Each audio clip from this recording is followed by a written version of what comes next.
Good morning बच्चों, welcome back to my channel Aryan study time. आज हम लोग जा रहे हैं आपकी पाठ्य पुस्तक मंजरी कक्षा 8 पाठ 15 एक स्त्री का पत्र का एक्सरसाइज करने। अगर आपने इससे प्रीवियस लेसन्स की एक्सरसाइज नहीं देखी है तो उसे आप प्लेलिस्ट में ज़रूर चेक कर लें। आपको वहां पर सभी लेसन्स एक तरफ से एक साथ मिल जाएंगे।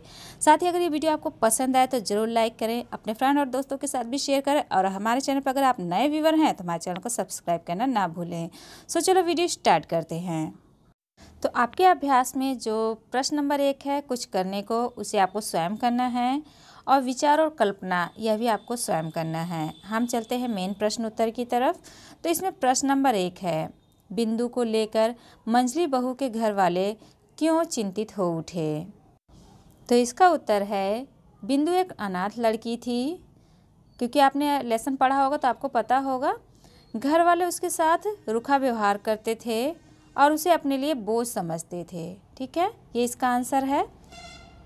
अगला प्रश्न है, बिंदु का विवाह तय करते समय क्या धोखा किया गया।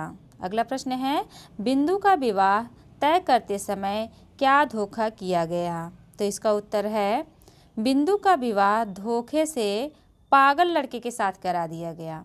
बिंदु का विवाह धोखे से पागल लड़के के साथ करा दिया गया। अगला प्रश्न है, बिंदु को दोबारा बलात् ससुराल भेजने का क्या परिणाम निकला।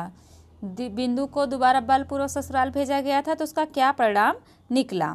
तो इसका उत्तर है, बिंदु ने आग लगाकर आत्महत्या कर ली। बिंदु ने आग लगाकर आत्महत्या कर ली। अगला प्रश्न है, मंझली बहू ने प्रश्न के अंत में क्या निश्चय व्यक्त किया। मंझली बहू ने पत्र के अंत में क्या निश्चय व्यक्त किया। तो इसका उत्तर है, मंझली बहू ने पत्र के अंत में मीराबाई की तरह सारे बंधन तोड़कर विरक्त जीवन जीने का निश्चय व्यक्त किया। तो इसका उत्तर क्या है, मंझली बहू ने पत्र के अंत में मीराबाई की तरह सारे बंधन तोड़कर विरक्त जीवन जीने का निश्चय किया। अगला प्रश्न है, कथन के भाव स्पष्ट कीजिए। तो यहाँ पर कुछ सेंटेंसेस दिए हैं, उसका क्या अर्थ है, उससे आपको क्या भाव मिलता है, उसे आपको लिखना है। तो यहाँ पर पहला है, कविताएं थी तो मामूली लेकिन उनमें मेरी आवाज़ थी। तो इसमें भाव है, कविताओं में गृहस्थ के रीति रिवाज के विरुद्ध आंतरिक विचार प्रकट होते थे। ठीक है, कविताओं में गृहस्थ के रीति रिवाज के विरुद्ध आंतरिक विचार प्रकट होते थे। अगला प्रश्न है, माँ बनने का दर्द मैंने उठाया पर माँ कहलाने का सुख न पा सकी। तो इसका उत्तर है, मंझली बहू की नन्ही बच्ची मर गई थी। मंझली बहू की नन्ही बच्ची मर गई थी। अगला प्रश्न है, मैं तुम्हारी चौखट लांघ चुकी हूँ। तो इसमें क्या भाव निकलता है। इसका उत्तर है, मंझली बहू घर छोड़कर तीर्थ यात्रा करने चली गई थी। मंझली बहू घर छोड़कर तीर्थ करने चली गई थी। अगला प्रश्न है, मुझे अपने आप पर भरोसा है, मैं जी सकती हूँ, मैं जीऊँगी।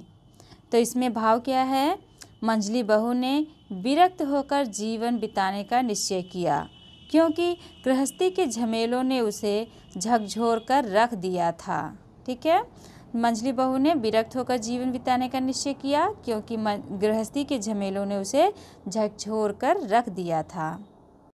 अगला प्रश्न है, भाषा की बात। प्रश्न नंबर 1 है, दिए गए मुहावरों के अर्थ को बताते हुए वाक्य प्रयोग कीजिए। ठीक है, यहाँ पर कुछ मुहावरे दिए हैं, उसका अर्थ भी बताना है और उसका वाक्य में प्रयोग भी करना है। तो यहाँ पर क दिया है, चैन की सांस लेना। इसका अर्थ क्या है, आराम अनुभव करना। और इसका वाक्य प्रयोग है, बिंदु को मंझली बहू के पास भेजकर जेठानी ने चैन की सांस ली। अगला प्रश्न है, फूटी आँख ना सुहाना। फूटी आँख ना सुहाना, इसका अर्थ है अच्छा ना लगना।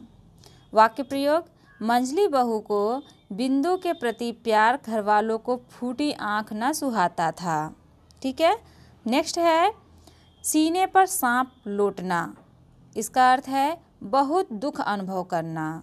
ठीक है। सीने पे सांप लौटना, बहुत दुख अनुभव करना। इसका वाक्य प्रयोग है, बिंदु की आत्महत्या की खबर सुनकर मंजली बहू के सीने पर सांप लौटने लगे। ठीक है, बिंदु की आत्महत्या की खबर सुनकर मंजली बहू के सीने पर सांप लौटने लगे। अगला प्रश्न है, दूर शब्द का अर्थ। जैसे अभी दूर में श लगा दे, शू लगा दे तो हो जाएगा सुदूर, जिसका अर्थ क्या हो जाता है, जो बहुत दूर हो। तो इसी प्रकार शू उपसर्ग जोड़कर 4 अन्य शब्द बनाइए। कुछ जो है और शब्द में शू शब्द जोड़ के और आपको शब्द बनाने हैं। तो जैसे फर्स्ट है कुमार, तो इसमें आपने उपसर्ग शू लगाया। उपसर्ग क्या होते हैं, जो शब्द के आगे लगते हैं, और प्रत्यय क्या होते हैं, जो शब्द के पीछे लगते हैं। ठीक है, तो ये यहाँ पर आपको कुमार में शू लगाओगे तो क्या हो जाएगा, सुकुमार। प्रसिद्ध सुप्रसिद्ध, गम सुगम, लभ सुलभ। ठीक है, तो यहाँ पर ये आगे शब्द है, इसमें आप शू उपसर्ग लगाकर नए शब्द बना सकते हैं।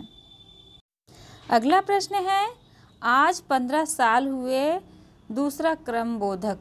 तो यहाँ पर जो 15 साल है इसी शब्द से बोल रहे हैं। 2 अन्य संख्यावाची विशेषण शब्द लिखकर उनका अपने वाक्य में प्रयोग कीजिए। तो जैसे उत्तर है 21, लड़कों के लिए विवाह की न्यूनतम आयु सीमा 21 वर्ष है।